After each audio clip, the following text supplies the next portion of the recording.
피로 물든 마지막 선물 마이너스 빼앗긴 봄날, 그리고 각성. 핏빛으로 얼룩진 꽃무늬 원피스.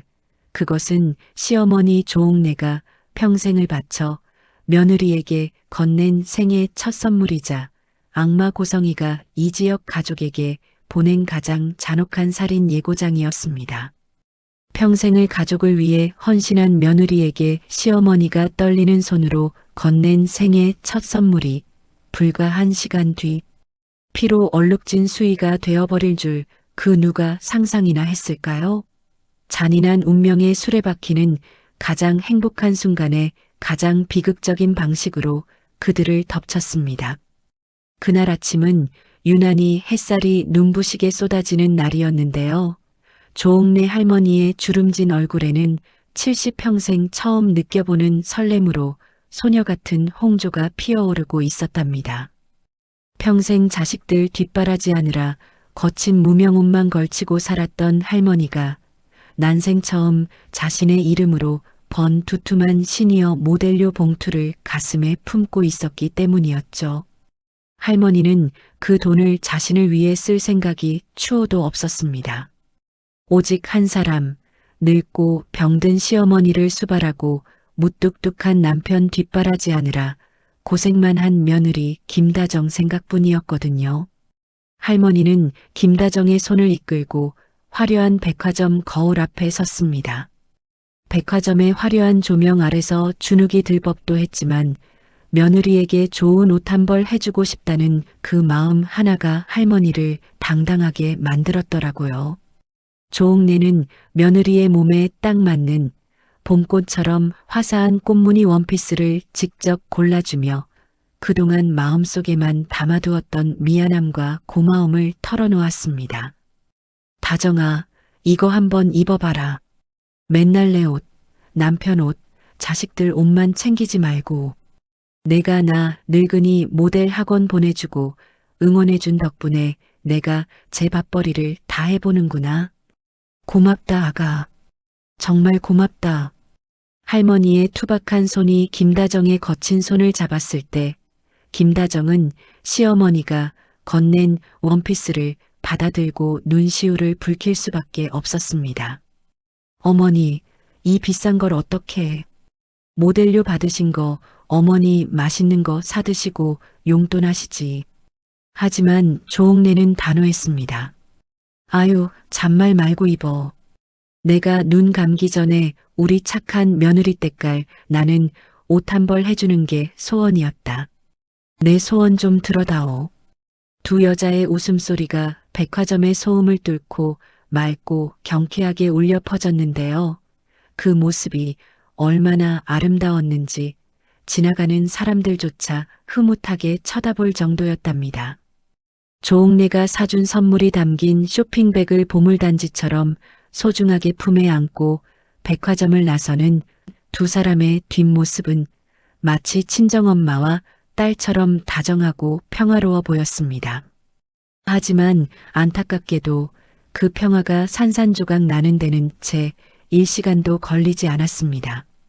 택시를 잡은 김다정과 조옥래는 한적한 교차로를 지나고 있었습니다. 라디오에서는 흥겨운 트로트 음악이 흘러나오고 있었고 차창 밖으로 들어오는 바람은 시원했죠.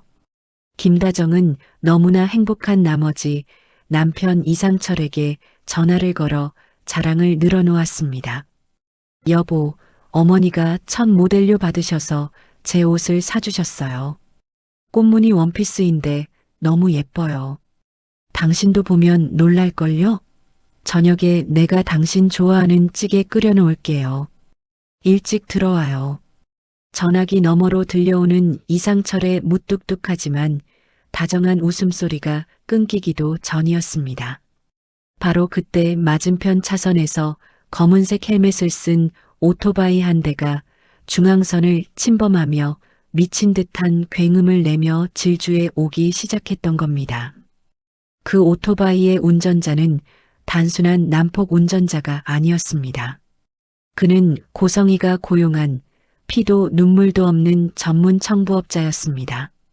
고성이는 자신의 친딸 박영나와 가까워지며 자신의 치부인 재단비리 장부에 접근하려는 이지혁의 동생 이지환을 눈엣 가시처럼 여기고 있었거든요.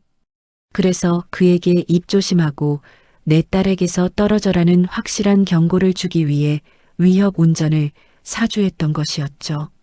하지만 운명의 장난처럼 운전자는 타겟이었던 이지환의 동선을 놓치고 말았습니다.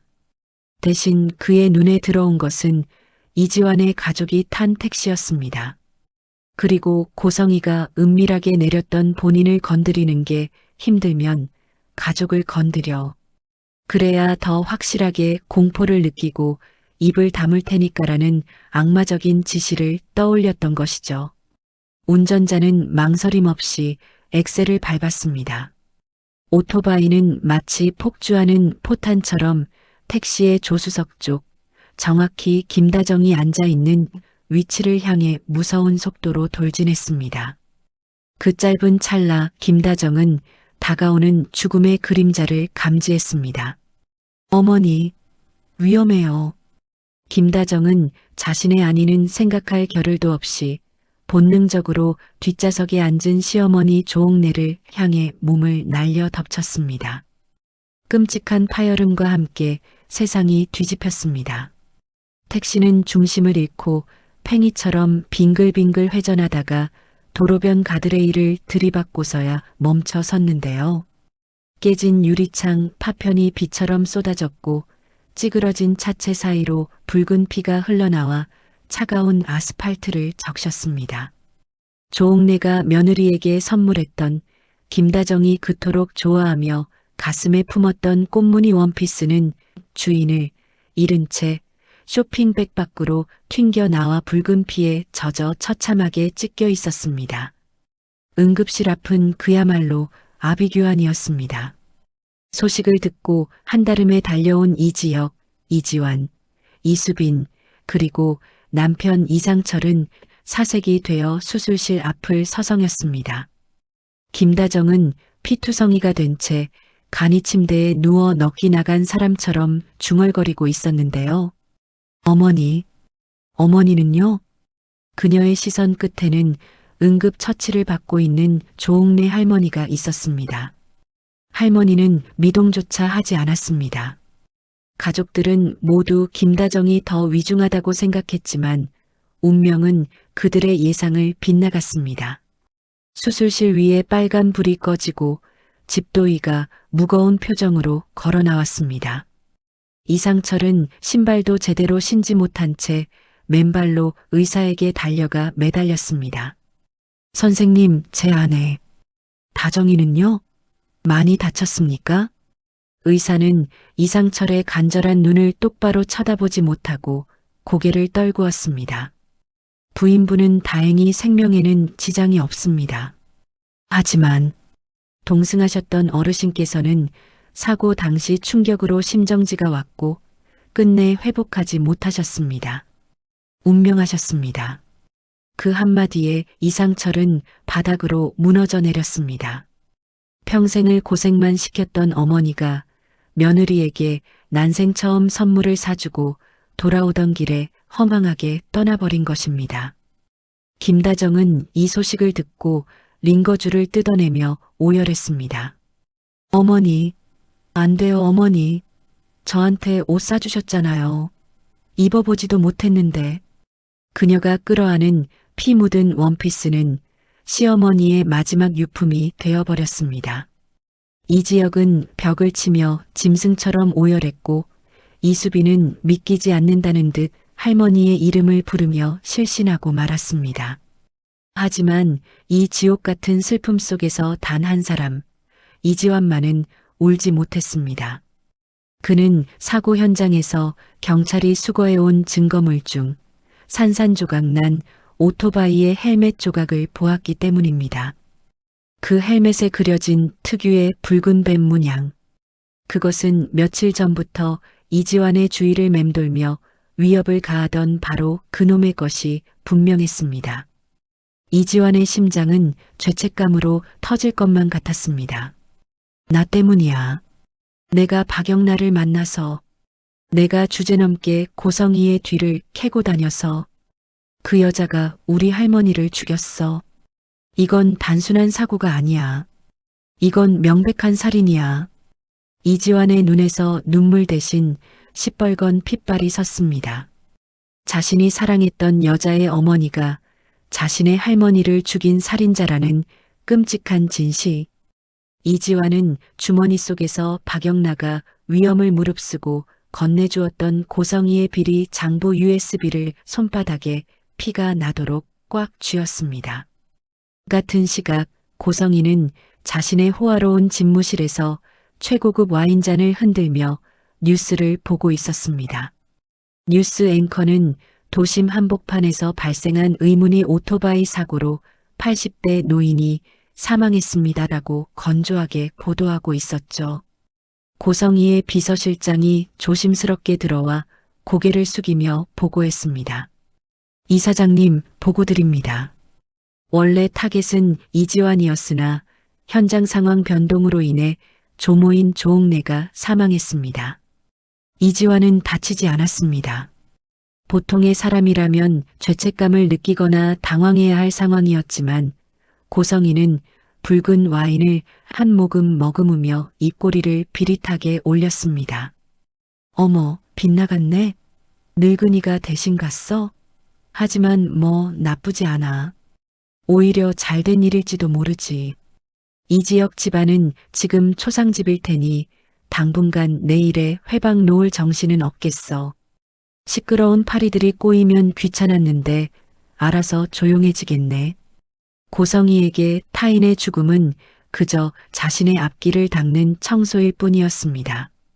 그녀는 비서실장에게 더욱 차가운 목소리로 지시를 내렸습니다.